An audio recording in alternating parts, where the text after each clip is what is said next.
Ya, selamat malam rekan-rekan semuanya. Perkenalkan kita dari kelompok Matplotlib untuk mata kuliah sinyal dan sistem akan membahas sedikit terkait dengan sifat-sifat perhitungan dari FFT. Apa sih itu FFT? FFT itu Fast Fourier Transform. Nah, sedikit pengenalan untuk sifat-sifat FFT. Di sini ada tabel dengan uh, empat kategori di mana ada kaitannya terhadap time dominant dan frekuensi domain, di mana untuk sinyal continuous itu yang termasuk dalam kategori sinyal periodik, nanti dia akan menggunakan Fourier series dengan rumus seperti ditunjukkan pada tabel pertama. Nah, em, selanjutnya, nah kita mulai masuk ke sifat-sifat FFT. Di dalam FFT ini itu berlaku sifat linearitas atau linearity, di mana dalam pengertiannya sendiri untuk linearity itu adalah penjumlahan dari dua buah fungsi yang koresponden dengan penjumlahan dari dua spektrum frekuensi. Jika dilihat dalam rumus di bawah, di mana untuk time domain itu akan berlaku rumus yang sama dengan frekuensi domain. Seperti satu contoh untuk FT, di mana JT sama dengan AX dalam kurung T plus BY dalam kurung T. Maka nanti untuk di frekuensi domainnya akan sama, di mana AX itu akan dikali dengan J omega ditambah dengan BY dikali J omega juga. Kemudian untuk sinyal-sinyal yang lain itu juga berlaku sama apabila uh, terdapat sinyal yang dikali kemudian ditambahkan, maka nanti untuk frekuensi domainnya juga akan sama dengan time domainnya karena sifatnya yang linearitas. Oke. Kemudian ada nih yang kedua itu scaling.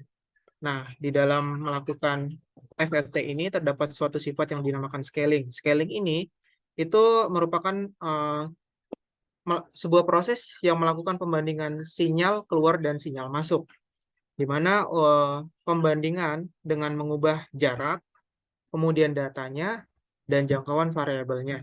Nah, kemudian ada untuk perenggangan sinyal pada time domain, itu akan sama dengan penyempitan sinyal pada frekuensi domain, di mana untuk scaling itu akan dirumuskan dengan kita punya sinyal X yang dikali dengan AT, maka nanti untuk di frekuensi domainnya akan menjadi 1/A X dalam dikali dengan J omega per A.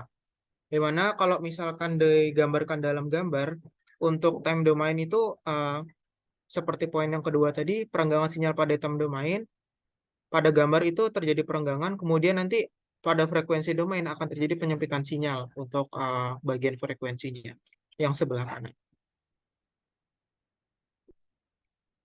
Nah, masuk yang ketiga. Yang ketiga ini kita masuk ke sifat differentiation. Nah, differentiation ini itu di mana suatu proses kita melakukan memproses sebuah sinyal itu untuk mendapatkan perkiraan dari turunan sinyal yang diproses tersebut. Nah, dalam gambarannya itu adalah seperti sinyal amplitudo berikut, di mana pada saat di area time domain sinyalnya itu masih terdapat beberapa sinyal yang bisa dilihat pada gambar. Kemudian saat masuk ke dalam frekuensi domain, maka nanti akan terjadi turunan sinyal dari sinyal yang telah diproses dari proses di time domain tadi. Nah, kemudian untuk di rumusnya, uh, untuk differentiation in time atau pada time domain, maka nanti sinyalnya itu akan dikali dengan J omega, sinyal J omega. Turunnya kan menjadi J dikali, sinyalnya kan dikali J omega. Nah, sedangkan untuk diferensiasi yang di frekuensi atau frekuensi domain, maka nanti untuk sinyalnya itu akan dikali dengan minus JT. Nah, kemudian untuk convolution akan dilanjutkan oleh rekan saya. Baik, terima kasih. Untuk selanjutnya pada poin nomor 4 yaitu convolution, di mana dia melakukan proses perkalian dari dua buah fungsi pada sinyal yang diproses. Bisa kita lihat pada tabel berikut yaitu Sn dan merupakan ada impulse transform di sistem. Kemudian untuk yang Gn sama dengan Sn dikonvolusikan dengan sistem tersebut yaitu Hn. Kemudian ditransformkan menjadi S besar K. Di sini sinyal fungsinya yaitu sistemnya HK menjadi GK sama dengan S besar K dikali sistem H besar K. Lanjut. Berikut adalah tabel untuk convolution properties-nya yang bisa kita lihat di sini. Yang pertama yaitu untuk Fourier transform-nya X di Fourier transform menjadi X besar J omega X X J omega kemudian Z J omega. Kemudian dan seterusnya dilanjutkan. Nah, untuk yang selanjutnya pada poin nomor 5 yaitu frekuensi shift. Pada frekuensi shift ini bisa kita lihat pada gambar di mana ada JT sama dengan 1/2 V integral Z J omega dikali J omega T dW. Di sini bisa dilihat eh, pada tabel untuk yang bawahnya yaitu nu sama dengan omega min gamma. Lanjut. Dan untuk frekuensi shift ini untuk melakukan proses pergeseran dari frekuensi sinyal berdasarkan titik koordinat sinyal, di mana time shift akan terpengaruh oleh frekuensi shift. Bisa dilihat dari tabel berikut untuk frekuensi shift-nya yaitu E pangkat J gamma T XT ditransformkan menjadi frekuensi domainnya yaitu XJ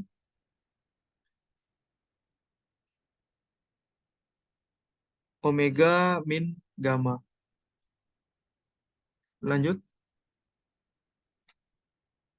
Oke, untuk selanjutnya akan dijelaskan oleh Saudara Rijal. Oke, untuk sifat selanjutnya yaitu time shift. Eh, Bisa dilihat kembali tadi ketika di frekuensi shift kan akan pada time shift itu akan terpengaruh. Begitu pula dengan ketika di sinyal pada domain waktu itu dilakukan pergeseran sinyal sejauh T0, maka pada frekuensi domain sinyal tersebut akan dikalikan dengan faktor konstanta E pangkat minus J omega T0. Nah, dapat kita lihat di sini di mana sinyal tersebut digeser sejauh T0, kemudian pada frekuensi domain, sinyal tersebut akan menjadi X besar J omega dikalikan dengan faktor konstanta yaitu E pangkat minus J omega T0. Kemudian berikut merupakan tabel yang kita ambil dari apendik dari Simon Haykin. Di sini ketika ada beberapa macam sinyal, sinyal continuous, eh, sinyal continuous ataupun sinyal diskrit, dia sama akan difaktorkan dengan E pangkat minus J omega T0 apabila dia menggunakan Fourier transform. Begitu pula seterusnya. Dan untuk frekuensi shift, ketika frekuensi tersebut digeser sejauh gamma, maka pada time domain dia akan dikalikan, sinyal tersebut akan dikalikan dengan faktor konstanta yaitu E pangkat J gamma T. Nah, berikut kita ada contoh soal dan penyelesaian yang kita ambil dari soal UAS tahun 2019, yaitu berikut ada sinyal pada time domain berupa sinyal kotak. uh, kemudian yang ditanyakan yaitu untuk menentukan Fourier transform dari fungsi YT berikut untuk menjadi untuk seperti apa pada frekuensi domainnya. Nah, dapat kita lihat di sini itu sinyal tersebut mengalami time shift dan juga scaling. Scalingnya itu A-nya itu setengah, dikalikan setengah, maka dia akan mengalami pelebaran sebanyak 1 dan juga digeser sejauh 2 ke kanan. Nah, kemudian pertanyaan kedua yaitu apakah akan terjadi aliasing kalau sinyal YT tersebut disampling. Nah, kita lihat penyelesaiannya. Nah, berikut properties yang digunakan.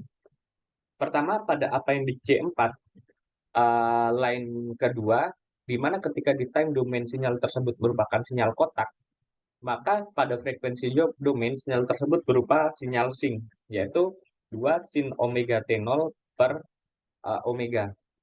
Apabila kita lihat sinyal tersebut T0-nya itu kan 2, yang seharusnya itu 1 kalau di sini, maka dia akan mengalami scaling. Nah, kemudian properties selanjutnya yaitu pada appendix C7 untuk time shift, ketika sinyal tersebut digeser sejauh T0, maka sinyal pada frekuensi domain akan dikalikan oleh faktor konstanta yaitu E pangkat minus J omega T0, di mana T0-nya itu adalah 2.